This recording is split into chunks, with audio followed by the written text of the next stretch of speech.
So, thinking back, what do you remember most, or what maybe surprised you the most about the process of getting discovered and or signed? I feel like what shocked me the most would have to be that nothing happens in a second, or nothing happens quickly or easily. It takes so much work and time and effort into everything, every single detail, before you can actually even put out your first song. And I think that's the thing that people from the outside don't always see, is that there's so much that goes on behind the scenes that is never, ever put out into the public, that, you know, artists stress over for hours upon hours and hours that no one will ever even see the light of day of. Yeah. Yeah, it is always funny when, you know, as like someone who does report on the industry and I see fans like begging for a song or something and I'm just like, oh, you guys don't know. Yeah, it's crazy. I mean, like, I think you write about 1 million songs and then you end up releasing like 2. Right. And then the process is so much more demanding than people even realize. Yeah, for sure. I remember you telling me that your dad was really helpful early on, so I'm curious to see if there's someone else, but the next one is, who has been the most helpful when it comes to learning about the actual music business? Obviously my family has been super, super supportive of everything. My mom and dad are very careful about, you know, where I go, who I surround myself by, and I think that's one of the most helpful things, is every single situation you put yourself in, that you're around the right people. That can affect your, you know, your opinion on everything around you. And I think I'm really grateful for, is that I have a really supportive family. But then again, you know, my managers have just been genuinely really good at making sure that as an artist, my voice is always the one speaking and keeping me grounded amongst everything. So I'm lucky my team is, I just have a really great team around me, and I'm very, very appreciative of that. Yeah. Is there one area of the industry right now that you're really excited to explore or learn more about? And some of those examples we've been giving are either like gaming or live streaming or just touring in general. I mean, I feel like my situation is so weird because everything kind of happened for me during a pandemic, so I haven't been performing as much as the usual artist. So I think that's going to be the most interesting part, is like, I've never experienced tour bus life, or, you know, spending months on tour, or I just, you know, I'm opening up for Shawn Mendes on tour this year, so even getting to like open up for a crowd that don't know my songs, I feel like there's so much to discover that I am literally just holding on and learning from in the moment. I'm on my first ever festival run right now, and I think it's, you know, I'm just kind of going into everything blindfolded because I have no idea what to expect, and that's the fun part about it. Yeah, I feel lucky because I actually got to catch your set at Lollapalooza, which was just so incredible. What did you take away from that experience? I also loved your outfit, by the way. Oh, thank you. My mom found me. It was amazing. Thank you. Festivals have been the most shocking experience for me ever, because I was truly convinced that no one knew my music. And so I had this recurring nightmare that I was going to show up at these festivals and there were going to be 6 people in the crowd, 2 of them being my parents and my managers, and I was getting so much anxiety from it. And I think the craziest feeling ever has been, you know, me re-falling in love with my songs again, because you realize how much it affects the people you're staring down at on stage. And it's the most surreal feeling that's kind of really hard to describe, because I feel like me personally, I'm so hard on myself and hard on my music, and watching everyone sing the lyrics to things that are so personal to me has kind of allowed me to, like, you know, appreciate and fall in love with my music again. Yeah. Wow, I can't even imagine how nice that feels. It's crazy. It's literally bonkers. Okay, so after you got signed, or basically any time between getting signed and now, what was the, like, biggest thing that you've splurged on for yourself? The funny thing is I'm very cheap. I literally hate spending money. I will refuse. I will refuse to go to a mall and just buy stuff. Yeah. It's funny because everyone thinks I will be doing these huge splurges, but I genuinely just don't like shopping. But I think the biggest thing for me was getting my own apartment for the first time in LA. That was a big thing for me.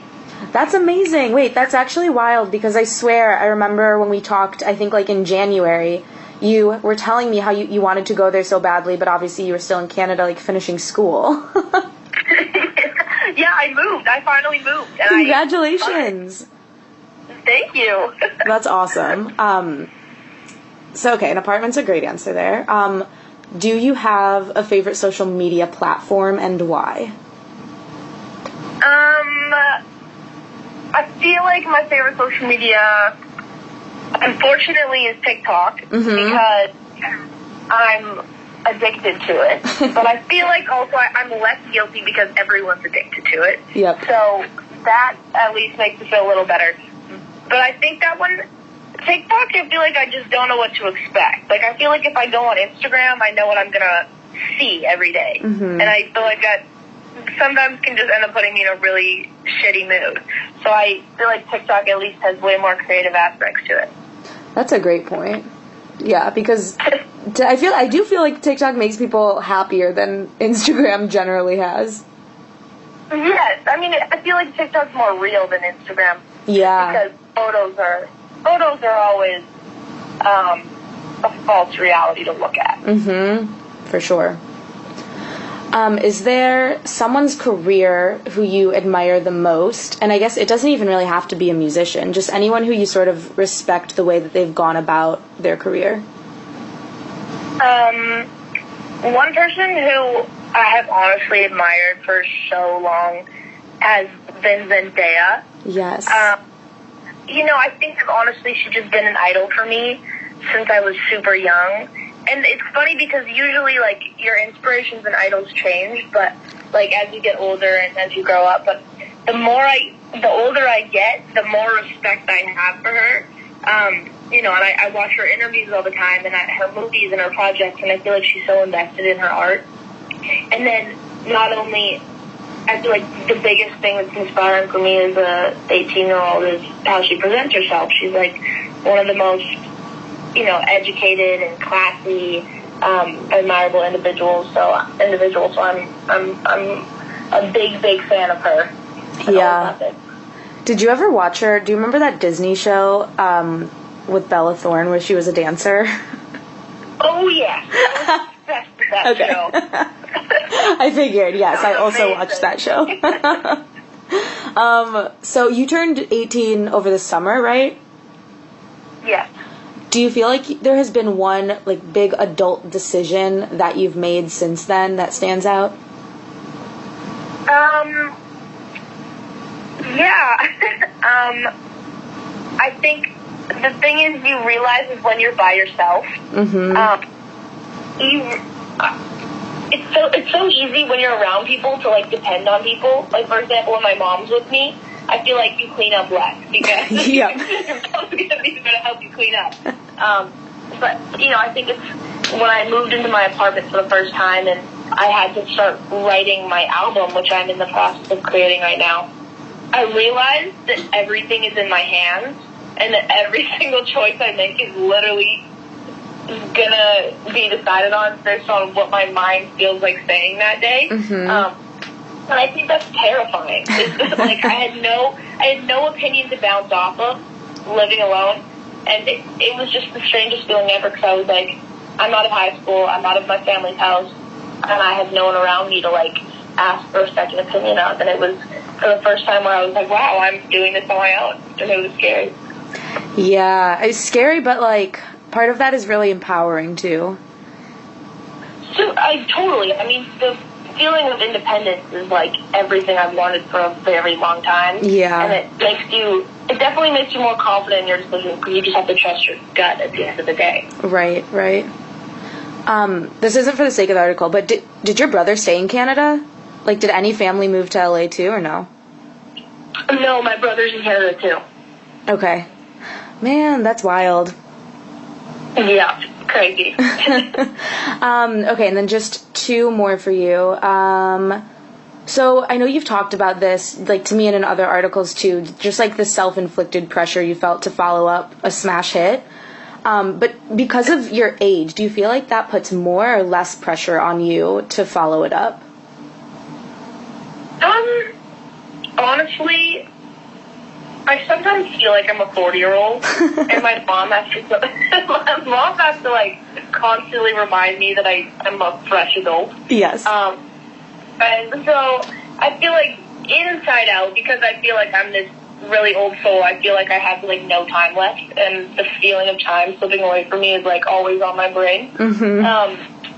So I feel like I put a very unnecessary pressure on myself all the time. Yeah. But if I think about it at the end of the day, I'm like 18 is super young. I just graduated high school, and I feel like I've been going at it for a second now, which gives me a little bit of relief. Mm-hmm. But at the same time, I feel like I forget that a lot. That's so funny. Yes, yeah, you are like not even half of 40 years old.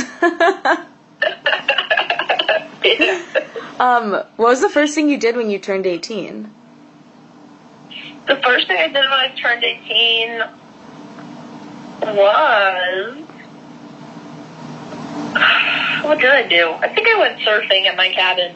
Nice. That sounds random. fun. No, that sounds But great. I think that was the first thing I did when I woke up. It's a perfect day. And then just the last one is, what do you think is the biggest misconception about being a teenager in the music industry? I feel like the biggest misconception is that we are so clueless that we're going to just, like, say yes to everything. And, I feel like people think that they can convince me way easier than they actually can. Mm-hmm. I'm super stubborn, and I also am very opinionated at my age. And I feel like I can read through people so easily when they, like, try to, spitball me random information that clearly isn't going to win me over, but they really think is going to. I think our generation is way smarter than people think. Totally. And people underestimate that. Yeah. Yeah, absolutely. I mean, I feel like I'm learning from your generation all the time, too, because the way you guys know how to use social media, too, just makes you, obviously, like, more well-rounded and educated in a way that I feel like, and I'm only, like, 27, and that wasn't the case for, me and my friends growing up. I know. I feel like we're constantly, I feel like also because we're at such a young age, we're exposed to so much because of our phones, which is, like, a good thing and a bad thing, because we shouldn't, I feel like there's certain, like, pressures that get added to it, mm-hmm. but then at the same time, we're just, everything's at our hands. We can get any information at any second. Yeah, exactly.